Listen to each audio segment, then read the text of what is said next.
Hi, everybody. How's everybody doing? Thumbs up? Doing okay? Well, thank you for joining us. I know it's been a really crazy week with all of the windstorms on top of everything else, so we're really appreciative for you joining us tonight. I have a few little things to announce before we get started, and then I will be passing it on to the garden stewards. So the first thing that I have to share is that we are recording this event, and we will be sharing it on the Feed You Pantry website after it's over, so that anyone who wasn't able to join us can watch it later and learn how to make these things that we're talking about today. And so if you're not interested in having your name or your face on the recording, you can click down in the bottom left corner to click stop video. And if you'd like to rename yourself, if you hover over your own name or your own screen, there's the three little dots in the upper right-hand corner, you can rename yourself. Later in the hour, we will be doing breakout sessions, and those will not be recorded. So we hope that you are willing to join us in video or chatting with us later in the event.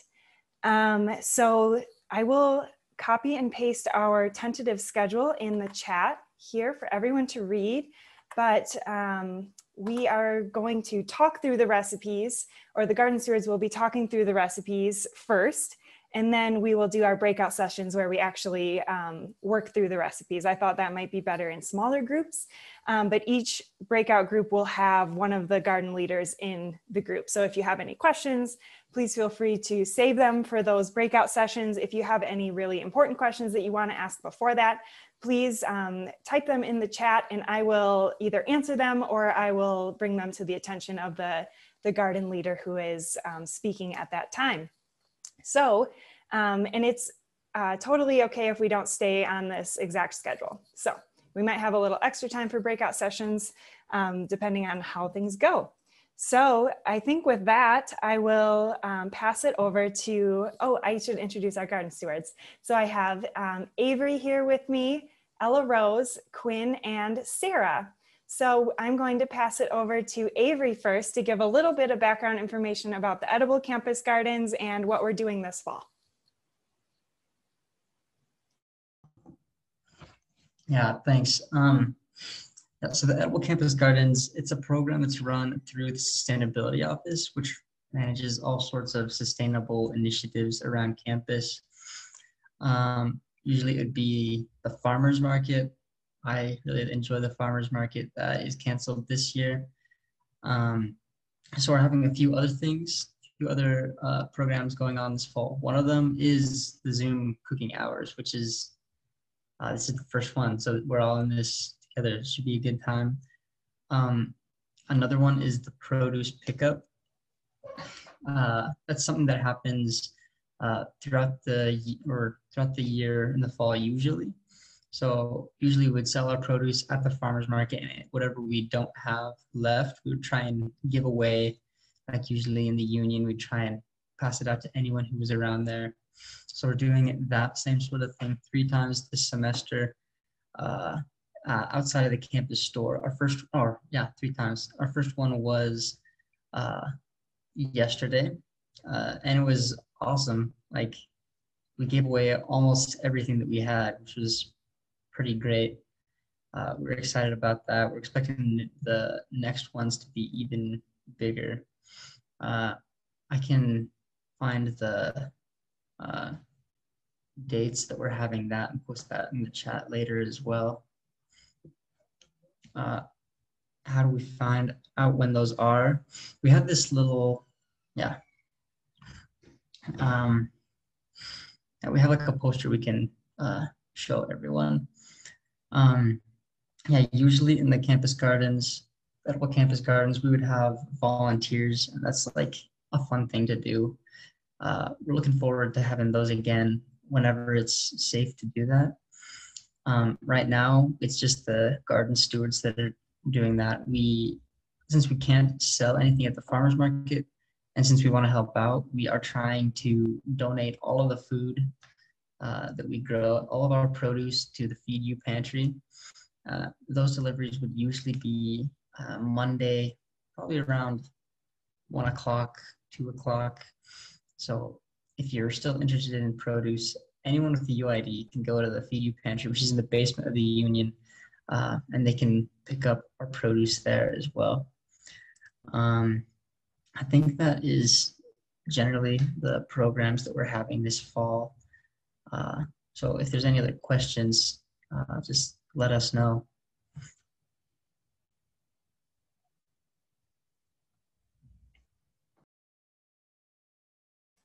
Thanks, Avery. And thanks for updating us about the upcoming events. So I have listed our produce pickups in the chat.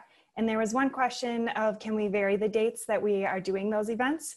So the weeks that we are not doing the produce pickups, we are donating all of our produce to the Feed You Pantry. And that's usually on Mondays in the afternoon. So that's another day that you can pick up some of our produce for free on campus.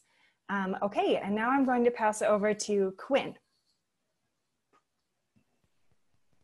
Hi, everybody. My name is Quinn. I'm one of the other garden stewards. So I'm going to be going through a little explanation of what fermentation is. And then I'll be explaining how we're going to make the hot sauce tonight. So fermentation is a way of cooking things chemically rather than with heat, like you'd normally cook things. And it's a process where yeast, which are like little bacteria, whether it's from the air or from the veggies that we'll be using tonight, consume the sugars in the veggies, and then they slowly break it down and they produce carbon dioxide, as well as some other byproducts like different types of acid and that kind of stuff. And then it totally alters the flavor of the food, and it makes really delicious stuff. So all kinds of different things are fermented. Bread is a type of ferment, which it's a different ferment than we'll be doing tonight, but that's one example, as well as kombucha is a really popular fermentation that you can do at home, as well as just basically any type of fruit or vegetable can be fermented. And you're going to learn how to do that tonight, and then you can apply the same process to anything you want to do and do a lot of really cool experimentation with fermentation. And so the hot sauce we'll be making tonight is super simple. All we have to do is we have our jars. So we do only have one jar, but we'll have two different things we'll be fermenting, but you can use anything. It doesn't have to be airtight. It can be a Tupperware with a lid that just sits on there lightly, just as long as it keeps the open air out and keeps anything else that's inside in. And so all you have to do is just chop the peppers long ways, and then remove as many of the seeds as you want. The more seeds you have in there, the more spicy it will be. So it's up to you how spicy you want it to be. And then you can add in anything else you want to. So we have garlic, which is another really great thing to ferment. You can add spices, you can add other vegetables, you can add any type of pepper you want. And then you add a little bit of salt and a little bit of sugar. So we'll probably be doing about a tablespoon of each. And then you just leave it to sit. And you can let it sit for as long as you want. The longer you let it sit, the funkier and more fermenty it will become. And me personally, I like a really funky ferment. So I like things to be really sour, really weird tasting. But you can let it sit for just a few days if you don't want it to get super weird. And again, it's totally up to you. So I think next up will be Ella and Sarah, and they will be talking through the sauerkraut. Yeah, so we're also making sauerkraut, which kind of goes great with hot sauce, I think, because there's lots of things you can combine the two with. And I just wanted to add too that like you can kind of do this similar type of recipe. It's called lactofermentation. What we're doing with the cabbage works really well with most vegetables that don't mold very easily. You just, instead of, we're going to kind of make our own liquid from the cabbage. If you're doing it with another vegetable, you would pour in some additional liquid. So that's you can use this in lots of different ways. There's also a way you can, like I'm making fermented ginger beer right now, and it's just a similar process. You just utilize on these vegetables and fruits or whatever. So like I just am combining ginger and sugar, and you let it sit until it comes really alive. And it's super cool that you can make such yummy food using these techniques. Okay, so for the sauerkraut, you have one cabbage. I think most of you have a green cabbage. I brought a purple one just to be different. You really can do whatever, but traditionally it's done with the green cabbage. And then you'll want about 1.5 tablespoons of salt, or if you have a baking scale, it's just 2% of the weight of the cabbage, which is an easy way if you're doing this with other vegetables too to use that. And then, do you want to give the details of what we're doing, Ella? Yeah, for sure. So it's pretty simple, honestly, making sauerkraut. We're just going to take our cabbage, wash it. You'll remove the outer couple layers of like the few leaves that are on the outside that are not looking like as great. They'll maybe be a little bit beat up or something. Set them aside because we will use them later. And then we'll just cut up the whole cabbage really small into little like coleslaw pieces, and then massage it with our salt for a while to help like release those juices from the cabbage. And then at that point, we'll just pack it really tightly into a jar, and hopefully we'll have enough liquid that has developed by that point that it'll cover the layer of the cabbage. And then we'll weigh it down with a bag of water. We'll just like fill a Ziploc bag with water. Sit for however long you want it. Mine that I've made before, I let sit for about 2.5 weeks, and it was fermented enough for me. But if you want it a little more tangy and tart, you can let it go for up to a month or even longer. Just taste it along the way to decide how much fermentation you want. And one really important thing to know when you're doing this kind of stuff is always use a glass jar. I'm not sure about plastic, maybe Jess or Ella can tell me if that works, but metal does not work with fermentation, so don't use anything that's metal. Yeah. Sound good? That's awesome. Thank you, guys. So I started both of these recipes a couple weeks ago, so you can kind of see the end product. So I tried Quinn's hot sauce recipe, and you can notice like the water started to get really cloudy and look kind of, I don't know, it looks fine, but maybe a little gross to someone who hasn't fermented before, and there's lots of bubbles popping up. I used some really spicy peppers from my garden that are different than what you guys have. So your peppers will look a lot bigger in your jar. And one trick to fermenting that I learned this time around, I made some sauerkraut and a piece floated to the top and I didn't push it back down, and it got, you can maybe see that in there, but it got really moldy. So I probably won't eat this batch of sauerkraut, but that's something to keep an eye on when you are fermenting things. And I have these really fancy tops that you definitely do not need, but they let the air out. So if you get really into fermenting, you never have to burp your jars if you have lids like these. Let me start to break you guys into the breakout sessions. It might take me a minute. I am new to hosting Zoom things. So if anyone has any questions, go ahead and get started with those. Jess, do you mind if I go over some other stuff with fermentation just that would be start? great. Yeah. Yeah. So like Jess and Sarah were mentioning with like mold and how the ferments should look, the biggest thing is you want to keep everything submerged. So like Ella mentioned, we're going to be shoving everything down in the jar for the sauerkraut with another leaf of cabbage. And that way that kind of protects it from the mold. But you can also use any sort of weight. So if you want to use rocks, or if you have any sort of weight, that as long as it's clean, it can go on top. And with the hot sauce, sometimes the peppers will want to float to the top because, like I said, when that fermentation gets going, it's going to be producing CO2. So things will want to float. And so you just want to make sure you keep things underneath the surface of the liquid. And you want to do what's called burping every day, and then once it starts to get really active, every a few times a day. And all that means is you just open up the jar to let out the excess air that's building up in there, because you don't want it to become a small bomb inside your kitchen. But other than that, most of the time ferments can kind of just sit on their own. The salt that we'll be putting in helps to kill any bad bacteria that might be bad for you to eat.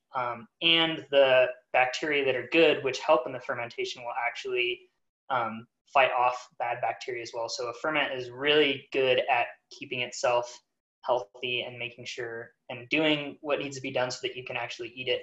And with the hot sauce, you'll know it's really going and ready when there's a lot of bubbles. So you'll open it up usually about 2 weeks after you started it, and there'll just be bubbles coming up crazy. Like it'll look like a cup of soda basically. And yeah, I think that's all I have. Perfect. Thank you, Quinn. There might be some other good questions, so maybe we'll come together with about 10 minutes left and we can talk about any things that came up in our breakout sessions. But I have us, I think, organized into 3 groups, and I will click the button to have us go into breakout groups. If there are any problems or if you guys have any questions for me, I'll be in the main group. So you can at any time click leave this group and come back to the main group, and I can send you back to your group then. So I'll see you all in a few minutes.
Hey.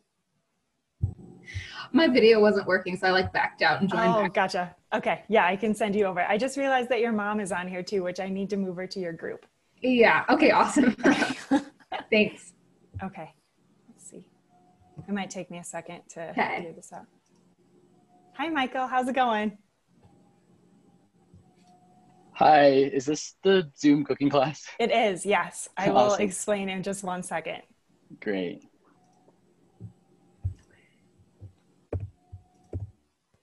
Okay, so we kind of went through the recipe just briefly, and now we're in breakout sessions actually making the recipes. So I will move you to a breakout room, and you can ask whatever questions you have. Okay, thank you. Yeah, thank you.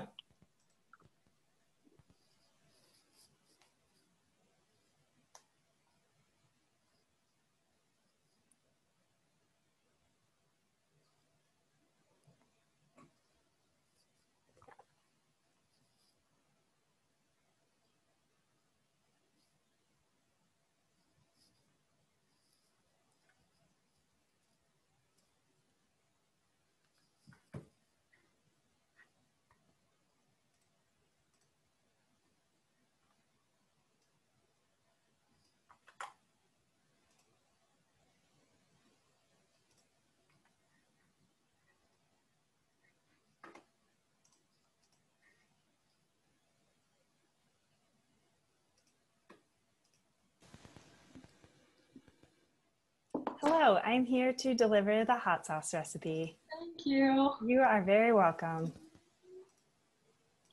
Okay, I'm putting it in the chat. There you go. Thanks. Yeah.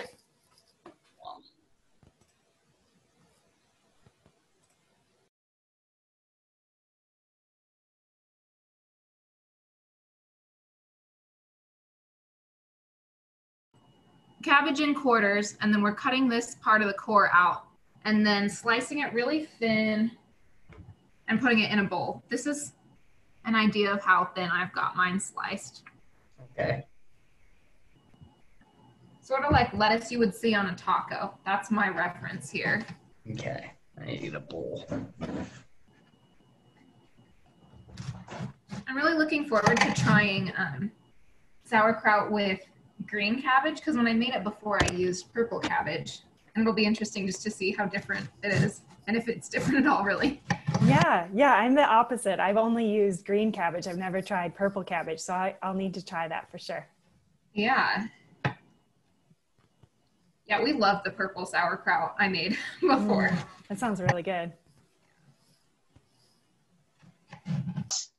Is going to be when it's done fermenting, when you have decided that you think it tastes good.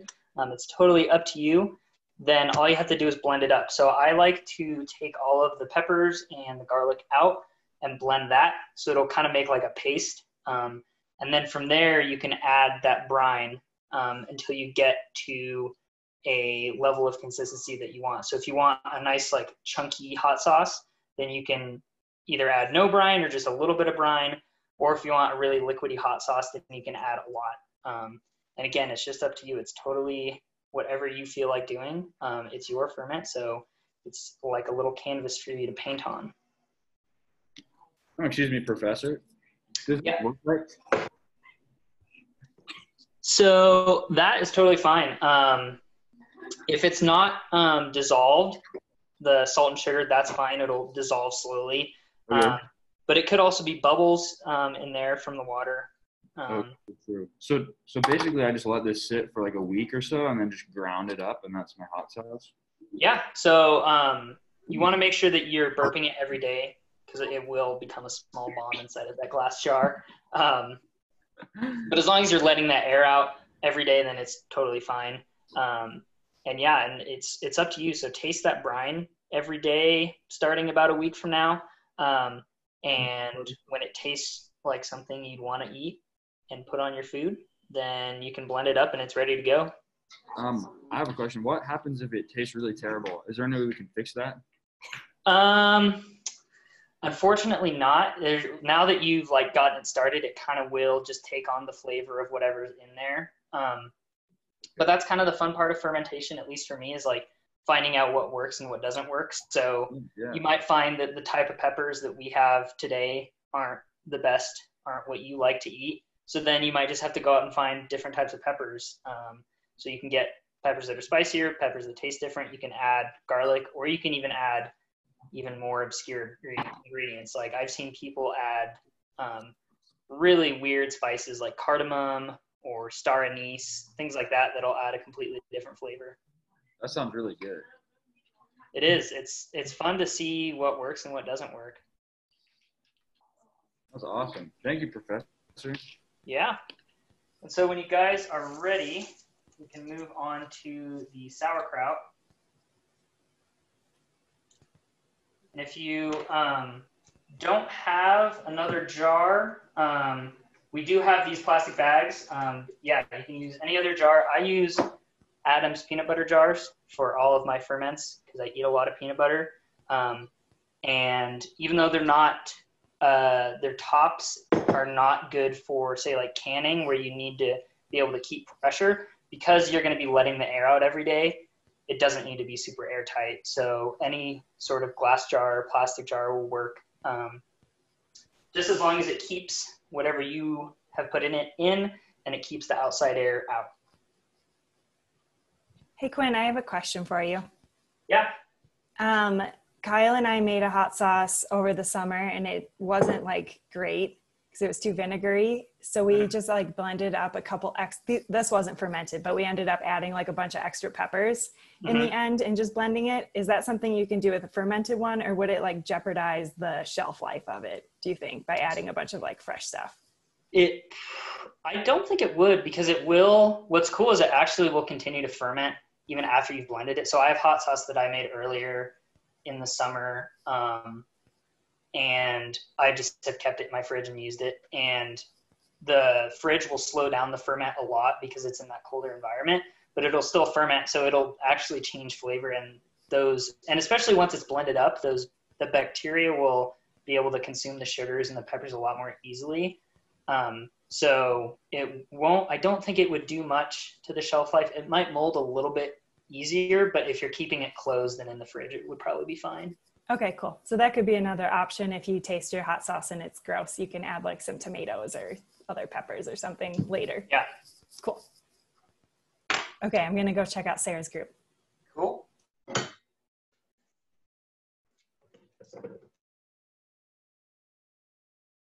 Yeah. I'm always surprised by how much liquid ends up coming out of the cabbage. I know, it's crazy. It doesn't seem like a juicy vegetable, but a lot of water comes out. Yeah, for sure. Oh, Jess, have you ever made sauerkraut with purple cabbage? No, I was telling Ella in her group, she's only used purple cabbage and I have only used green cabbage before. Okay. Alexandra asked if it would taste any different, and so I told them that I have green cabbage already made, so it'll be cool to like do my side. Oh yeah, try them out. Yeah.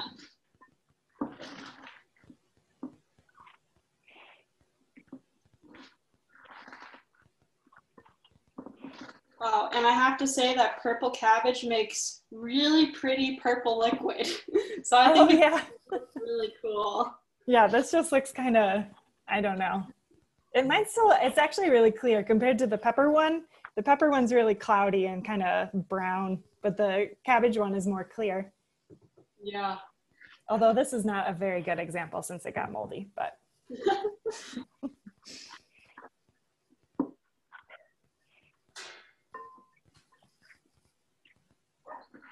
And save the end pieces.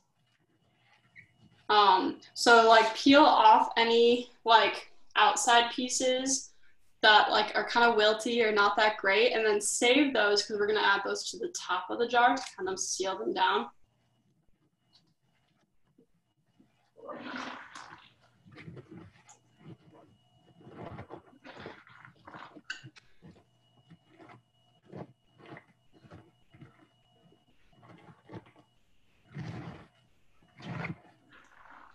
I'm gonna try and like put the cabbage in first and then pour the rest of the liquid into it on top, and you kind of want that liquid to cover it. So I'm not sure that I'm gonna have enough, so I'm gonna have to add some more water.